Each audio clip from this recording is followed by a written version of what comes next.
좋은 날 보기를 싫어하는 사람은 아마 아무도 없을 것입니다. 그런데 사는 것이 재미있다고 즐겁다고 말하는 사람 또한 많지 않는 것 같습니다. 바램은 크지만 성취는 적기 때문이 아닐까 합니다. 잘 사는 비결은 어디에 있는가라고 생각해 보면 우리의 욕심과 욕망의 그릇을 줄이는 데 있지 않나 합니다. 그릇은 큰데 채워지는 것은 적으니까 우리는 늘 이마에 내천자를 그리며 살게 됩니다. 이마에 내천자를 그리며 사는 것이 아니라 마음의 생명의 흐름을 타고 살면 인생이 가벼워지지 않을까 합니다. 그렇게 안 되니 사람들은 음주 가문을 통해 쓰디쓴 인생살이를 망각해 보려고 합니다. 우리나라 사람들처럼 술 좋아하고 노래 좋아하고 춤추는 것 좋아하는 나라도 드물다고 합니다. 이제 봄철이 되어서 여기저기 관광차들이 달리고 있습니다. 인생은 꼭 즐거워야 한다는 강박관념 때문일까 좀 심심하게 살아도 되는데 자기 속에 무궁무진한 참의 세계를 발견한 사람들은 외로움에도 또 외적인 즐거움에도 목숨을 걸지 않는 것을 보게 됩니다. 먹을 것을 구해온 제자들에게 예수님은 나에게 너희가 알지 못하는 먹을 양식이 있다라고 말씀해 주셨습니다. 그게 행복의 비결임을 알기까지는 우리에게 많은 시간이 필요로 합니다. 오늘 우리가 함께 읽은 13절, 14절을 보면 내 혀를 악에서 금하며 내 입술을 계산 말에서 금할지어다. 악을 버리고 선을 행하며 화평을 찾아 따를지어다 라고 우리에게 말씀하고 있습니다. 이 말씀은 12절에서 말한 생명을 사모하고 장수하여 복받기를 원하는 사람들에게 조건을 제시하는 말씀입니다. 우리는 여기에서 여호와 경외와 복을 받는 일이 직접적으로 연결되어 있음을 알 수 있습니다. 여호와를 경외하는 자가 복을 받고 복 받기를 원하는 자가 여호와를 경외해야 하는 것입니다. 문제는 여호와 경외하는 것이 무엇이냐는 것입니다. 경외는 일반적으로 경건한 두려움을 가리키는 말이지만 그러나 여기서는 두려움보다는 하나님을 존귀하게 여기는 것을 말하고 있습니다. 그런데 하나님은 보이지 않는 존재입니다. 하나님을 존귀하게 여긴다는 것은 어떻게 보면 추상적인 의미가 될 수 있지만은 다윗은 하나님을 경외하는 것이 추상적인 것이 되지 않도록 경외하는 방법을 구체적으로 우리에게 말하고 있습니다. 첫째는 악한 말을 금하고 둘째는 악을 버리고 선을 행하며 화평을 쫓는 것이라고 지금 말하고 있습니다. 이 모든 것은 인간관계와 관련이 되어 있습니다. 하나님을 경외하는 것은 바른 인간관계를 통해서 나타나기 마련입니다. 인간관계를 화평이란 말로 압축하여 말할 수 있는데 악한 말, 개사한 말은 인간관계의 화평을 그런 말을 하게 되면 인간 간의 화평을 도모할 수 없고 다른 사람을 미워하거나 욕하거나 속이면서 화평을 도모한다는 것은 불가능한 일입니다. 반대로 선을 행하면 우리 모두는 화평을 가져올 수 있습니다. 상대방이 나를 어떻게 대하든지 참고 선으로 대한다면 자신을 희생하여 다른 사람에게 유익을 끼친다면 화평을 구하는 것은 어려운 일이 아닐 것입니다. 바른 인간관계는 하나님을 경외하는 방법으로 하나님을 모르는 사람들도 하나님을 경외할 수 있다고 말할 수 있는 것입니다. 왜냐하면 하나님을 모르는 사람들도 하나님을 경외하는 사람들처럼 인간관계를 바르게 잘하는 사람들이 많기 때문입니다. 우리가 사람들과의 관계를 힘쓰고 또 화평을 이루는 것은 하나님을 경외하는 모습에서 또 모습이 보이는 사람에게 장수의 복과 영원한 생명의 복을 허락하시기 때문입니다. 그 복을 받는 방법은 아주 간단하게 성경은 말하고 있습니다. 악한 말을 하지 말고 거짓말을 하지 말라는 것입니다. 우리는 하루에 몇 마디를 하며 살까입니다. 사람에 따라서 다르겠지만 우리가 하는 말을 원고지에 옮기며 50매가 넘는다고 합니다. 하루의 말을 시간으로 환산해 보면 적어도 2시간 가까이 된다고 합니다. 그런데 우리 모두가 하루의 일상을 마무리하고 잠자리에 들 때 그날 한 말을 떠올려 보면 도무지 기억이 나지 않는다는 것입니다. 하루를 되돌아보며 왠지 모르게 우리 마음에 하루에 대한 아쉬움이 남아 있습니다. 하나님은 말씀으로 세상을 창조하셨습니다. 말의 제 값을 찾아 주어야 합니다. 우리가 하는 말의 제 값을 찾아주기 위해서는 우리 모두에게 침묵도 필요합니다. 말 잘하는 사람은 많지만 침묵을 잘하는 사람은 적은 것입니다. 침묵을 배경으로 하지 않는 말은 때로는 서로에게 소음이 될 수 있기 때문입니다. 들은 대로 있는 대로 생각나는 대로 말한다고 해서 진실한 말이 되지는 않습니다. 말은 자꾸 덜어낼수록 우리가 하는 말은 진실해집니다. 말을 자꾸 덜어내야 우리의 심령이 깨끗해지고 고요해집니다. 옛말에 깨끗하고 고요함이 세상을 만든다라고 했습니다. 참말은 어눌해 보일 수 있습니다. 하지만 그 말에는 힘이 있습니다. 악한 말과 거짓말을 버려 우리의 심령이 깨끗하고 고요해질 때 우리의 마음에서 서로의 관계에서 기쁨의 샘, 화평을 이루게 될 것입니다. 오늘도 우리 모두가 살아가는 관계 속에서 기쁨의 샘, 화평을 이루는 귀한 삶이 되기를 기원드립니다. 우리 15절, 16절 말씀을 다시 한번 읽어 보겠습니다. 시작. 여호와의 눈은 의인을 향하시고 그의 귀를 그들의 부르짖음에 귀 기울이시도다. 여호와의 얼굴은 악을 행하는 자를 향하사 그들의 자취를 땅에서 끊으려 하시는도다. 아멘. 하나님은 악인과 의인에 대하여 각기 다른 얼굴로 대하시는 것을 보게 됩니다. 우리는 여기서 하나님께서 두 가지 얼굴로 삶을 대하시는 것을 보게 되는데 여호와의 눈이 의인을 향하시는 것은 의인에게 복을 주시기 위하여 살피신다는 것을 나타내고 있습니다. 15절에 그 귀를 저의 부르짖음에 귀 기울이신다는 것은 의인의 어려움에 청하여 호소하시는 것을 들으신다는 내용입니다. 한마디로 하나님은 의인에 대해서 은혜와 자비의 얼굴로 대하신다는 것입니다.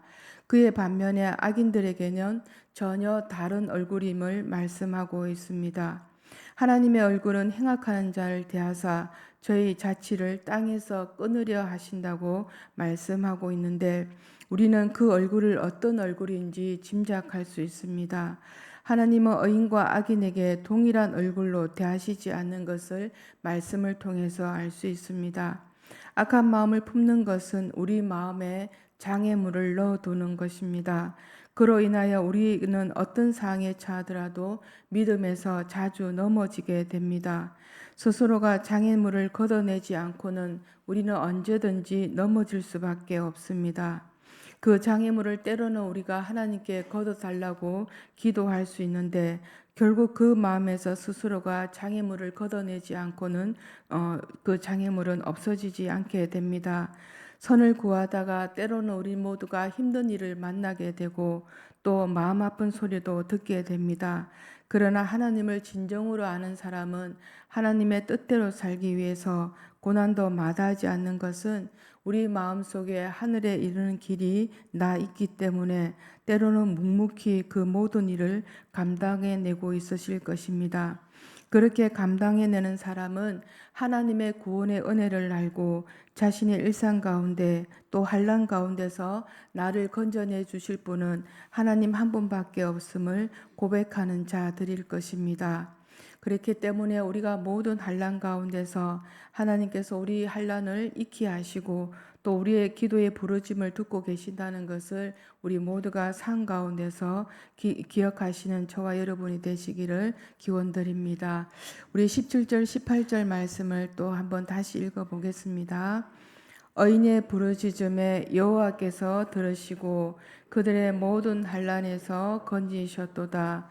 여호와는 마음이 상한 자를 가까이 하시고 중심으로 통회하는 자를 구원하시는도다. 아멘. 마음이 상한 자와 중심에 통회하는 자를 동일한 대상으로 말씀하고 있습니다. 다시 말하고자 하는 자는 진실한 회개를 하는 사람은 괴로운 마음으로 하나님께 나아가 용서를 구해야 한다는 것입니다. 다윗은 이처럼 괴로운 심령 없이 회개하는 거짓된 자를 알고 있었는데 그 사람은 바로 사울 왕이었습니다. 하나님은 사무엘 선지자를 통해서 사울 왕에게 아말렉을 쳐서 하나도 남김없이 완전히 멸하라고 하셨습니다. 그러나 사울 왕은 하나님의 명령을 어기고 오히려 아말렉 왕을 살려두고 또 좋은 양과 소를 살려두었습니다. 이에 사무엘 선지자가 날카로운 비판의 소리를 담아내자 사울 왕은 용서해 달라고 매달렸습니다. 그런데 그는 괴로운 심령으로 가슴을 찢으며 회개하지 아니하였고 오히려 사람 앞에서 왕의 체면을 세워달라고 거짓된 용서를 구한다고 하였습니다. 그는 결국 하나님께 국리의 여김을 받지 못하였고 끝내 버림을 당하고 말았습니다. 다윗은 이러한 사울 왕의 신뢰를 통해서 괴로움이 동반되지 않는 회개가 얼마나 가식적이고 허무한 것인지를 알았습니다. 그래서 그는 회개하면서 심령을 찢고 회개하였고 자기와 함께한 자들에게도 그러한 회개를 할 것을 권면하고 있는 것입니다. 비인간적으로 흉악한 죄를 저지른 사람이 가벼운 미소와 함께 웃는 얼굴로 피해자를 찾아가 잘못했다고 고백한다면 어느 누구도 그 잘못을 받아줄 사람은 없을 것입니다. 그러나 가슴을 찢으며 통곡과 함께 눈물을 흘리면서 괴로워한다면 진실한 마음으로 잘못을 구한다면 용서를 받을 가능성이 높을 것입니다. 오늘 본문에서 다윗이 말하고자 하는 바로 이러한 태도를 말하고 있는 것입니다. 하나님 앞에 회개하고 나오는 자라면 과거의 죄와 허물에 대해서도 가벼운 마음을 가져서는 안 될 것입니다. 하나님은 근심하지 말라고 하셨는데 괴로워한다는 것은 근심이 아니냐, 그러면 잘못된 것이 아니냐라고 얘기할 수 있는데, 그러나 성경을 보면 거룩한 근심과 거룩한 괴로움은 하나님께 더 가까이 나아간다고 고린도후서 7장 11절에서 우리에게 말씀하고 있습니다. 오늘 우리가 함께 읽은 21절 본문 말씀에 보면 다윗은 악이 악인을 죽일 것이라고 하였습니다. 이는 인과응보 논리에 근거한 주장으로 성경에서 인과응보의 논리에 관련된 말씀이 많이 나오고 있습니다. 한 가지 예로 잠언 12장 14절에 보면 사람은 입의 열매로 말미암아 복록에 족하고 그 손이 행한 대로 자기가 받는 이라고 말하고 있습니다. 세상에도 인과응보 논리는 사람들의 보편적 사상입니다. 이러한 인과응보 사상은 사람들에게 악을 멀리하고 선을 추구하는 데 많은 기여를 하였습니다. 우리는 일상생활에 좋은 날 보기를 원하는 사람은 자기 일상 가운데 평화를 추구하는 사람일 것입니다.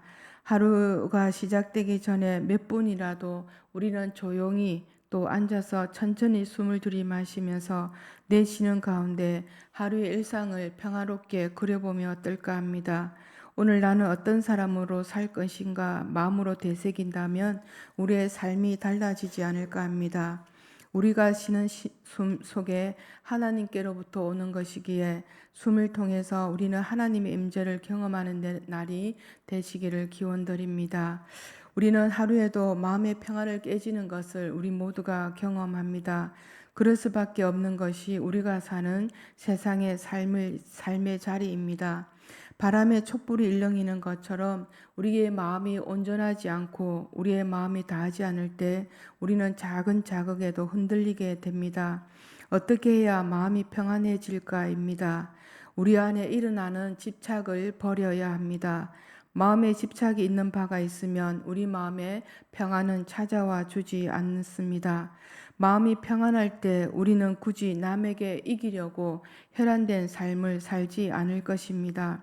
세상에서 성도의 삶은 평탄하지 않습니다. 화평을 구하고 평화를 구하기가 쉽지는 않습니다.